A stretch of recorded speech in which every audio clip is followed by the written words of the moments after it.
राधे राधे, जय श्री कृष्णा। तो देखिए, आज की वीडियो रमा एकादशी व्रत कथा की होने वाली है। दीपावली के 4 दिन पूर्व पड़ने वाली कार्तिक मास के कृष्ण पक्ष की इस एकादशी को लक्ष्मी जी के नाम पर रमा एकादशी कहा जाता है। इस दिन भगवान विष्णु के पूर्ण अवतार कृष्ण जी के केशव रूप की पूजा आराधना की जाती है। इस एकादशी का व्रत करने से जीवन में वैभव और अंत में मोक्ष की प्राप्ति होती है।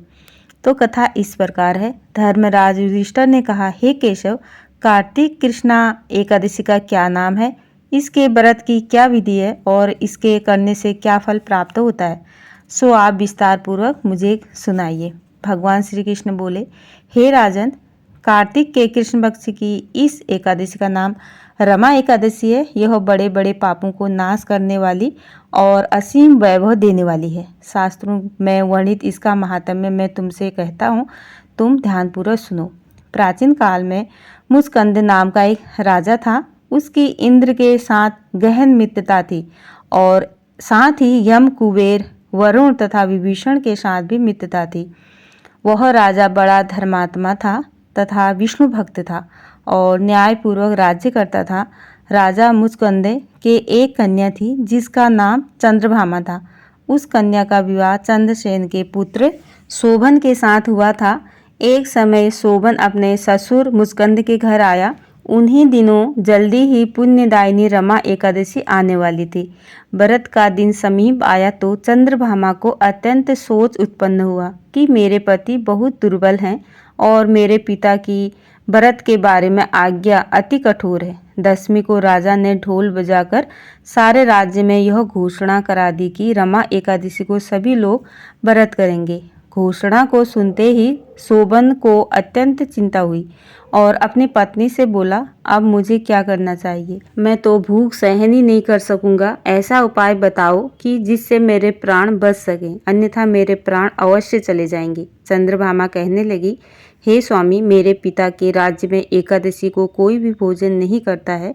हाथी, घोड़ा, ऊंट, बिल्ली, गौ आदि भी तृण और जल आदि ग्रहण नहीं करते। फिर मनुष्यों का तो कहना ही क्या। यदि आप भोजन ग्रहण करना चाहते हैं तो किसी दूसरे स्थान पर चले जाइए, क्योंकि यदि आप यहाँ रहेंगे तो अवश्य व्रत करना पड़ेगा।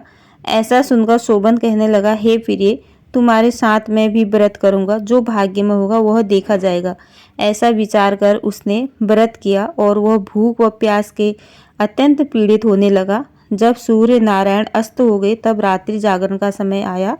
यह जागरण वैष्णवों को तो अत्यंत हर्ष देने वाला था, परंतु शोभन को अत्यंत दुखदायी लगा। प्रातःकाल होते होते शोभन के प्राण निकल गए। तब राजा ने चंदन की चिता में उसका दाह संस्कार कराया, परंतु चंद्रभामा ने अपने पिता की आज्ञा से अपने शरीर को दग्ध नहीं किया और अपने पिता के घर में ही रहने लगी। रमा एकादशी के व्रत के प्रभाव से शोभन मंदराचल पर्वत पर धन धान्य से परिपूर्ण तथा शत्रुओं से रहित एक सुंदर देवपुर को प्राप्त हुआ। वह अत्यंत सुंदर रत्न और वैदुण्यमणि जड़ित स्वर्ण के खंभों पर निर्मित अनेक प्रकार की स्फटिक मणि से सुशोभित भवन में सिंहासन पर आरूढ़ हुआ। श्वेत चट और चंवर, मस्तक पर किरीट, कांटों में कुंडल, कंठ में हार, बाहु में कपूर विभूषित, गंधर्व और अप्सराओं से घिरा हुआ ऐसे शोभित होता था मानो अपनी सभा में देवराज इंद्र विराजमान हो। एक समय मुस्कंद के नगर में रहने वाला सोम शर्मा नामक ब्राह्मण तीर्थ यात्रा करता हुआ घूमता घूमता उधर जा निकला। ब्राह्मण शोभन को पहचान कर कि यह तो राजा का जमाई शोभन है और उसके निकट गया। शोभन भी उसको पहचान कर अपने आसन से उठकर उसके पास आया और प्रणाम करके कुशल क्षेम पूछने लगा। ब्राह्मण ने कहा कि राजा मुस्कंद और आपकी पत्नी चंद्रभामा कुशल से हैं। नगर में भी सब प्रकार कुशल है, परंतु हे राजन, हमको अत्यंत आश्चर्य हो रहा है। अपना वृत्तांत कहिए कि ऐसा सुंदर नगर जो न कभी देखा न सुना आपको किस प्रकार प्राप्त हुआ। तब शोभन बोला कि कार्तिक कृष्णा रमा एकादशी का व्रत करने से मुझे यह नगर प्राप्त हुआ है, परंतु यह अस्थिर है। यह सुनकर ब्राह्मण बोला कि हे राजन, स्थिर होने का कोई उपाय हो तो कहें, मैं उसे अवश्य पूरा करूंगा। शोभन ने कहा, मैंने रमा एकादशी का व्रत अनायास और श्रद्धा से रहित होकर किया था, इसलिए यह सब कुछ अस्थिर है। यदि आप मुस्कंद की कन्या चंद्रभामा को यह सब बताते कहें तो यह स्थिर हो सकता है। यह सुनकर ब्राह्मण सोम शर्मा ने अपने नगर में लौटकर चंद्रभामा से संपूर्ण वृत्तांत कहा। ब्राह्मण के वचन सुनकर चंद्रभामा बड़ी प्रसन्नता पूर्वक ब्राह्मण से बोली, हे ब्राह्मण, यह सब बातें आपने प्रत्यक्ष देखी हैं या स्वप्न की कर रहे हैं? ब्राह्मण कहने लगा, हे पुत्री, मैंने महावन में तुम्हारे पति को प्रत्यक्ष देखा है, साथ ही किसी से विजय न हो ऐसा देवताओं के नगर के समान उसका नगर भी देखा है। उन्होंने यह भी कहा है कि यह स्थिर नहीं है, जिस प्रकार यह स्थिर रह सके वह उपाय आपको करना चाहिए। चंद्रभामा कहने लगी, हे विप्र, तुम मुझको वहाँ पर ले चलो। पतिदेव के दर्शन की मेरी बड़ी तीव्र लालसा है। मैं अपने किए पुण्य से उस नगर को स्थिर बना दूंगी और आप ऐसा उपाय कीजिए जिससे उनका और मेरा मिलन हो सके। आपकी अति कृपा होगी और आपको पुण्य भी मिलेगा।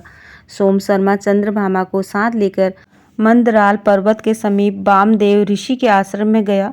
वामदेव ऋषि ने उनकी बात सुनकर वेद मंत्र से उज्ज्वल तिलक द्वारा चंद्रभामा को अभिषेक किया। तब ऋषि मंत्र के प्रभाव और एकादशी के व्रत से चंद्रभामा का शरीर दिव्य हो गया और वह अत्यंत प्रसन्नता के साथ अपने पति के निकट गई।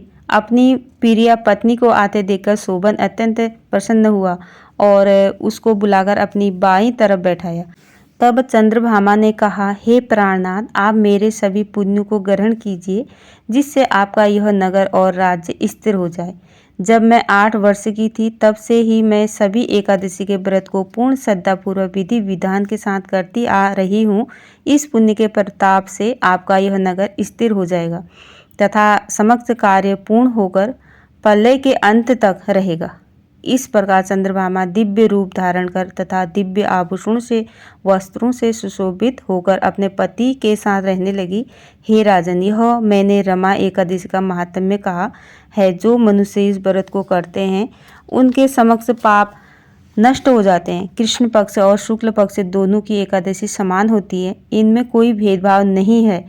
जो सभी मासों की दोनों एकादशी के व्रत करते हैं और इनके महात्म्य को पढ़ते या सुनते हैं वे समस्त पापों से छूटकर विष्णु लोक को प्राप्त होते हैं, इसमें संदेह नहीं। तो राधे राधे दोस्तों, यही थी छोटी सी वीडियो पसंद आती है तो लाइक करना, शेयर करना, कमेंट करना और मेरे चैनल को सब्सक्राइब करना। रमा एकादशी को ये कथा ज़रूर से सुने। राधे राधे, जय श्री कृष्णा। Thank you.